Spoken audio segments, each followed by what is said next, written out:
मला अति जवळ पाहिजे यार। 1 2 3 4 5 भाई मोबाइल हटा ले यार, मोबाइल नहीं सर, आप थोड़ा सा पीछे भाई, आप फ्रेम में हो मेरे भाई। तू इकडे येऊन जा ना साहेब। माझा बम कोण सीएम बोलताय माहित नाही ना। तुम्ही आज दिल्लीत आलेला आहात आणि मुख्यमंत्री पदाची शपथ घेतल्यानंतर पहिला दौरा आहे दिल्लीचा, पंतप्रधानांची भेट झाली आहे, की ही एक पद्धत आहे की ज्यावेळी आपण पहिल्यांदा मुख्यमंत्री पदाची शपथ घेतो त्यानंतर माननीय राष्ट्रपती, माननीय प्रधानमंत्रीजी, माननीय उपराष्ट्रपती यांची भेट घ्यायची असते। त्याप्रमाणे मी त्यांची भेट घेतलेली आहे। आज सकाळी माननीय प्रधानमंत्री महोदयांची माझी एक दीर्घ भेट झाली, ज्यामध्ये त्यांचे आशीर्वाद देखील मी घेतले आणि महाराष्ट्राच्या संदर्भात काही चर्चा देखील आमच्या त्या संदर्भात झालेल्या आहेत। आणि मला माननीय प्रधानमंत्री महोदयांनी सांगितलं की महाराष्ट्र हे एक अत्यंत महत्त्वाचं राज्य आहे देशाच्या अर्थव्यवस्थेकरता। या राज्याला गतिशील ठेवणं हे अत्यंत गरजेचं आहे। त्या दृष्टीने ते देखील पूर्ण सहकार्य महाराष्ट्राला द्यायला तयार आहेत।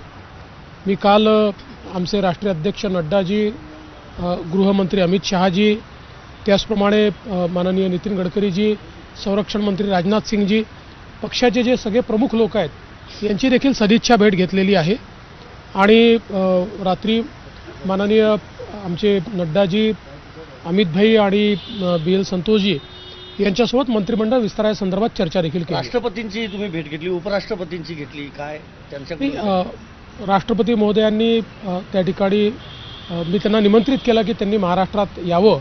राष्ट्रपती महोदयांनी सांगितलं की मी लवकरच अशा प्रकारचा कार्यक्रम तयार करेन आणि महाराष्ट्रात येईल।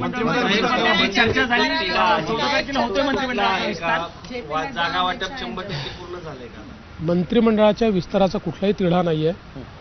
पहिल्यांदा तर तुम्ही ज्या काही बातम्या चालवल्या त्याचं क्लॅरिफिकेशन देतो की अजितदादा त्यांच्या कामाने आले, मी माझ्या कामाने आलेलो आहे आणि आत्ता लगेच शिंदेजींचं इथे काम नसल्यामुळे ते आलेले नाही आहेत। त्यामुळे ते मुंबईत आहेत, आम्ही दिल्लीत आहोत। म्हणजे कालपासनं आजपर्यंत माझी अजितदादांची दिल्लीत भेट देखील झालेली नाही आहे। मी माझ्या पक्षाच्या नेत्यांना भेटायला आलेलो आहे आणि आमच्या पक्षाचे मंत्री कोण असतील, त्यांच्या पक्षाचे कोण असतील, शिंदे साहेबांचे शिंदेसाहेब ठरवतील, अजितदादांचे अजितदादा ठरवतील।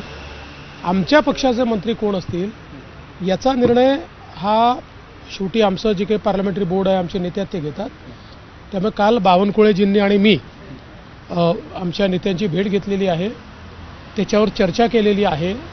प्रत्येक विभागातनं प्रॉबेबली कोण मंत्रिपदाचे उमेदवार असू शकतात, कोणाला आपण बनवू शकतो, असे एक प्रॉबेबल शॉर्टलिस्टिंग देखील त्याच्यासोबत आम्ही केलेलं आहे। आता या संदर्भात वरिष्ठ स्तरावर ते निर्णय करतील आणि आम्हाला कळवतील। नरेंद्र मोदींचं फॉर्म्युला वगैरे सगळा ठरलाय, तुम्हाला कळेल। सर, तुम्ही नरेंद्र मोदींना भेटलात, नरेंद्र मोदींचं तुमच्यावर एक विशेष प्रेम आहे। ज्यावेळी मुख्यमंत्री कोण होणार ही चर्चा सुरू होती तेव्हा सुद्धा नरेंद्र मोदींच्या वतीने देवेंद्र फडणवीस होणार हे आम्हाला ऐकायला मिळत होतं। तुम्ही आज काय सांगाल, काय स्पेशल बातमी? मला असं वाटतं की मोदीजी हे आमचे सर्वोच्च नेते तर आहेतच, पण एक प्रकारे आमच्या पक्षामध्ये आमच्या सगळ्यांकरता पितृतुल्य अशा प्रकारचं ते नेतृत्व आहे।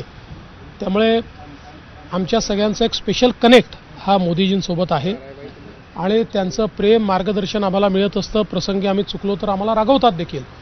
त्यामुळे एका पालकाच्या भूमिकेमध्ये ते या ठिकाणी आहेत आणि त्यांना भेटणं ही नेहमीच मला असं वाटतं एक अतिशय आनंदाची गोष्ट असते। आणि विशेषतः मी छत्रपती शिवाजी महाराजांची प्रतिमा ही मोदीजींना याकरता दिली की 2014 साली त्यांनी त्यांच्या प्रचाराची सुरुवात ही रायगडावर येऊन छत्रपतींना नमन करून केली होती।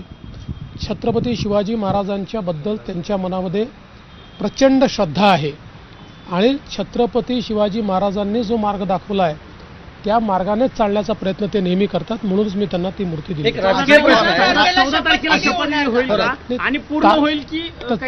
तारीख तुम्हीच ठरवली आहे, आम्ही ठरवायची अजून। एक राजकीय प्रश्न आहे, शरद पवारांचा आज वाढदिवस आहे, अजित पवार कुटुंबियांसह त्यांना भेटलेले आहेत आज। चांगली गोष्ट आहे। आमच्याहीकडनं शरद पवार साहेबांना खूप खूप शुभेच्छा आहेत। ईश्वराने त्यांना दीर्घ आयुष्य द्यावं, उत्तम आरोग्य द्यावं आणि जी काही राज्याची देशाची सेवा ते करतायत ती त्यांनी करत राहावी अशा प्रकारची आमची शुभेच्छा. परभणी आणि बीडच्या संदर्भामध्ये काय माहिती आहे तिथला जो ते परभणीमध्ये जे काही घडलं खरं म्हणजे एक तर संविधानाच्या संदर्भात माथेफिरू व्यक्तींनी जी काही त्या ठिकाणी कारवाई केली त्याचा तर निषेधच केला पाहिजे.